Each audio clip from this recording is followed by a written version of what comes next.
Kyagulanyi Ssentamu Robert Bobi Wendera akandudde ku ddoboozi eri omukulu Speaker wa Parliament omukyala Anitah Amongi eyeefudde tribalistic era nga ono akozesa olulimi olulago ye yamutuma nti balina ebigendererwa byabwe ebirala ennyo. Kyagulanyi Ssentamu Robert Bobi Wine olunaku olwaleero ate amuyisizaamu eggaali. So saboneegatteko tugende omukulembeze w'eggwanga yalondebwa bannayuganda His Excellency the elected President of Uganda Kyagulanyi Ssentamu Robert Bobi Wine gwe tuli naye baganda bange mikwano gyange era nga pulezidenti obubaka abumuwadde. Ate pulezidenti mumanyi wasimbula guba muliro banange asimbudde banange ambuulidde ebigambo tetumanyi oba mu ntegeera ye anaafunamu byapiikinga anaafunamu byatwala era anaafunamu ekyokwega naye nga ye pulezidenti ebigambo abimugambye. Kyagulanyi Ssentamu Robert Bobi Wine muteerya ntama amaze okuba nga abyogera kyekyo. I'll say that again. Some of those are paid members of that affected group of people because they know that the affected group of people will trust them and believe them easily. Criminals too. Amongst words, ladies and gentlemen, were not a mistake. Those are words of Museveni. Those are words of amongst friends. Those are words of amongst friends. Many of them are from here in Uganda. Have you seen them? Have you heard from them? Did you see them in Parliament on that day? I'm asking, did you see them on Parliament that day? Have you heard anything from them? Hopefully the first word they speak when they show up will not be Kyagulanyi tayagala Buganda. Yasindikiza Anitah Amongi okwogera ebigambo ebyo.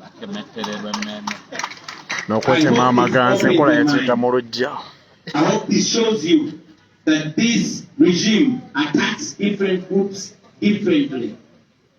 Nobody is safe. What happened in Karamoja when they took their minerals that would have transformed their lives is exactly what happened in Busoga when they crushed the sugar cane. That is what is going to happen to Bugisu, to Buganda, and many other regions in Uganda that benefit from coffee. Coffee can be coming out. Ladies and gentlemen, allow me to also talk about our political prisoners who are forced to take a guilty plea. These are innocent people. When I was speaking last time, I encouraged all of you to stand with them, to be kind to them, to understand them. I also want to inform you that the regime has no limits on how far it can go with this shamelessness. Now, apparently, they want to take those people to Chankwanzi as soon as they come out of prison. I spoke to one of them. She knows I understand, and she knows many of you understand. She expressed her fears and told us that whatever we can do, we should help her and other friends that have not weakened yet to defend them, because once they are convicted, all they have to do is serve their sentence and get the hell out of prison. Museveni and his regime have no power or responsibility over Olivia Lutaya and those prisoners. So after their sentence, they should be freed. But that will not happen unless if you raise your voices. Please don't forget them. Continue raising your voices for them. I also want to remind us, all of us, about our missing brothers. Up to now, several years later, our brother John Bosco Chibalama is still missing. On Saturday, his twins, who are now 8 years, they were 2.5 years when he was taken away. Now, his twins, Noreen Chibalama and Samuel Chibalama, were having their confirmation in the Catholic Church, and I had to go and stand in as their father. But it's not only Chibalama John Bosco, we have Damulira John, we have Wangolo Shafik, we have Rukwago Martin, we have Semudu Michael, Musisi Mbowa, we have Nalumoso Vincent, Zemola Dennis, Kanata Muhammad, Katumba George, Mbabazi John, Moses, Sepida Yuda, Mugumya Arafat, Chitio Peter, Muemba Mustafa, Mobiru Hassan, Sesazi Isma, Chisembo Godfrey, and those are the few that we were able to know. They are still missing. We still want them back, dead or alive. So Museveni and your people, please bring back our people. Thank you very much, ladies and gentlemen. Muzikiri zendizene mu Luganda pola mpola. Baseboni banyabu ready namazidda okuyozayoza candidate waffe Comrade Tana, Honorable Tana, candidate waffe wa Kisoro district. Already mazu okukulisayo muganda waffe akireewo mu batuju ate nga bo bayita bannaabo abatuju. Maze okuyozayoza mannyinaffe swakula omukisa kwali kuno bali mu kunoonya balongo. Honorable Mwanga Kivumbi atukoze bulungi nnyo. Twagala balongo. Azinnyonnyodde bulungi. Naye kabe ngambye nti yabadde decent nnyo, abadde mukkakkamu nnyo ng'ayogera ku nsonga zino n'olulimi akozesezza olulimi olw'ekigunjufu. Ebiseera ebimu bw'oba oyogera ku nsonga ez'abantu abataliimu bugunjufu n'akamu, abataliimu kuswala n'akamu, nze ndowooza nti wabawo ekiseera ebigambo tolina birikirira n'obyogera nga bwe biri. So munzikirize yasa okutaanya ensonga za Honorable Mwanga Kivumbi nze byogere bwogezi nga bwe biri. Nti lino etteeka ly'emmwanyi okujjawo Uganda Coffee Development Authority okuginyiga mu Ministry y'ebyobulimi. First of all, kyabulimba balimba nti baagala bigatabogasi, baagala kujjawo kitongole kya UCDA bakiteeke mu Ministry y'ebyobulimi. Ministry eyo ekulirwa Frank Tumwebaze, nga Minister of State ye Bright Wamirama, ate nga Permanent Secretary yani Ikamuka. Abantu bennyini betulabye gye buvuddeko nga buli ministry gye bakoleddemu babadde banyaguluzi bunyaguluzi. Ministry yennyini eyo ebyobulimi mumanyi pati yazanya mu kutunda n'okugabangula branches oba amalundiro agali aga gavumenti agali mu mayiro ne mayiro ez'ettaka. Naye ekyo kivuddeko njagala ensi yonna ekimanye nti obwo bulumbaganyi obwakoleddwa ku balimi b'emmwanyi nga baagala okubaavuwaza, nga baagala okubafukamiza kubanga abaabwe bafugika. Eryo etteeka zirya Museveni, Anitah Amongi ne banne just bakozi, n'eryo etteeka lyabagiddwa Museveni. Abazze batunuulira ensonga munajjukira nti tekitandise kati, ate mwanyi tebakitandise kati, bayagala oddozitwala. Naye ekyo ekintu kimu kye bakola ku vanira. Mikwano gyaffe bangi nnyo vanira yali akyusizza obulamu bwabwe. Mujjukira nti ku ntigo ya vanira kiro yali egula $3,000. Naye kaakati nze mbagamba kiro egula $1,000, Honorable Katabazi n'aŋŋamba nedda oli ku bikadde kati egula $3,000. Ekiboga be bagitunda ebbeeyi bagitunda $5,000, yali ku $3,300. Njagala obalika vanira tekasalanga tekakenderanga mu nsi yonna. Ku katale k'ensi yonna vanira akyagula kyekimu. Naye mu abalimi baagala babafootolere wano kubanga bataddewo etteeka toyina woyinza mutunda oyina muguzaffe. Kakati abantu abagula vanira bali 3-4 nga mwabo mwe muli mutabani wa Sudiri. Kwegamba making sure obugagga bw'ensi yonna babukwata ne babusa mu bantu 3 oba 4, either abaabo ab'omunju oba abakulira be basobola okukontrolinga. Ekyo tebakikomya ku vanira, ekyo bakikola ku bikajjo. Era abaana b'e Busoga mumanyi bulungi twakula tumanyi cash crop eve Busoga bikajjo nga Abasoga beewana n'ebikando kati waiswa era ddamu weewane n'ebikajjo se. Bwe batyo bwe bakola Museveni bwe yasobola okunafuya ebyennyingiza ebyenfuna by'Abaganda baffe ab'e Busoga n'abalala abatali Busoga naye abaalimanga ebikajjo. Ebikajjo tebyalimwanga Busoga naye kubanga bisinga kulimwa Busoga be baali target people era nasobola ekibatuusaako. Mu ngeri emu baganda bange njagala mujjukire gye buvuddeko myezi mitono basalako amayirungi era abalimi b'amayirungi bali mu bweyaguza bulijjo. N'olunaku ekyo tebakomawo bagenda ku buli sekita na buli bantu balima kintu.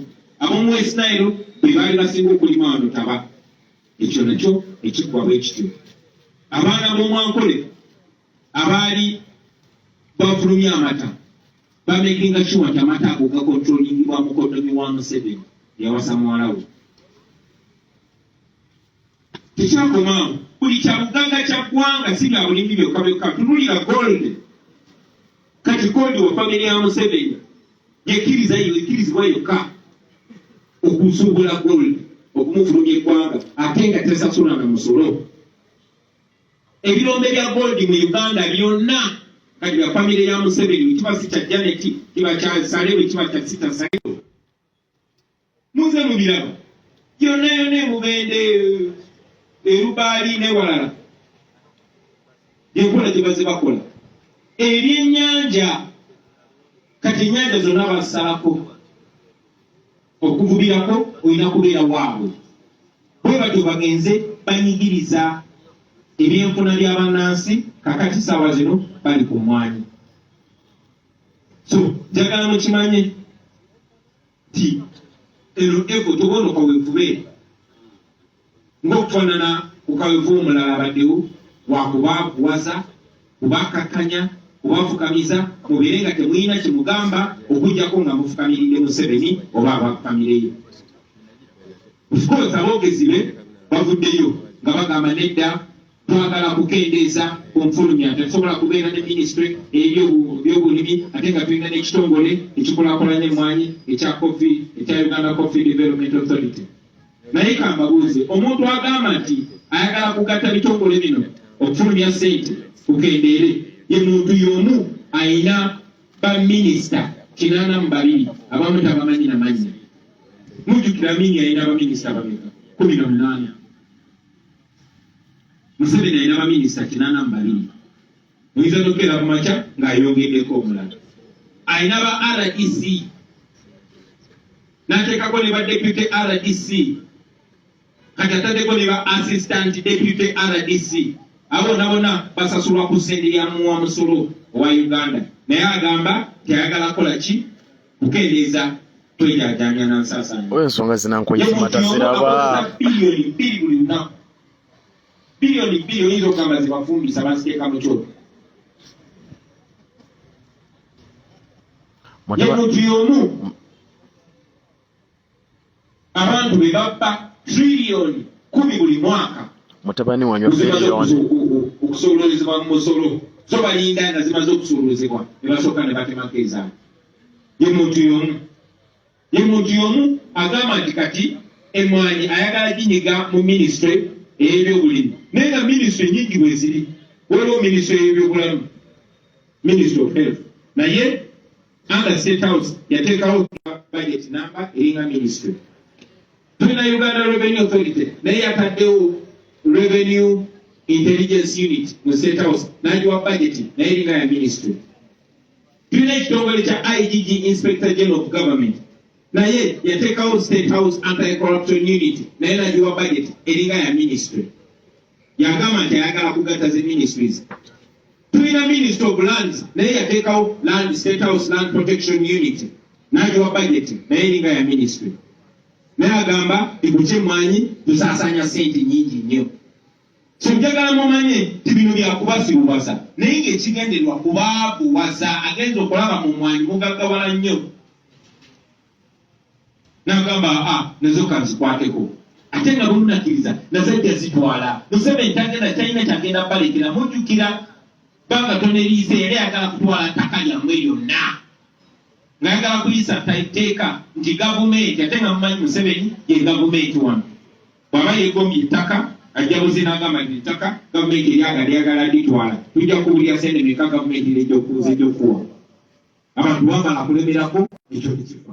So nsaba muleme kusuula step mulemereko nnyo ku mulundi guno kubanga singa temulemerako baganda bange mujja kuba muwe tonne gwe muwagativu byo tukoze bulungi nnyo n'obitunnyonnyola mu detail byabyo tewali mugaso gwonna gwa kukata bitongole kuba kibagezaako okukola Kenya yakikolako enyingiza mu sekka y'emwanyi neyeesana ebitundu 5 ku 10 balina okuddayo emabega kakati ffe yes emwanyi yaffe si ya tefuna nnyo nga bwe tulowooza bweyina okufuna nga bwe yali efunyeeko gye bwavu naye at least Uganda Cooperative Development Authority ebadde eyambyeko abalimi era bino bivugambo biva mu balimi abalimi b'emwanyi nga bo bagamba ebayambyeko nti buli mwaka wabaddewo enkulaakulana wabaddewo growth mu bulimi bw'emwanyi obungi bwe tufulumya n'omutindo gwe tufulumya obungi bwayo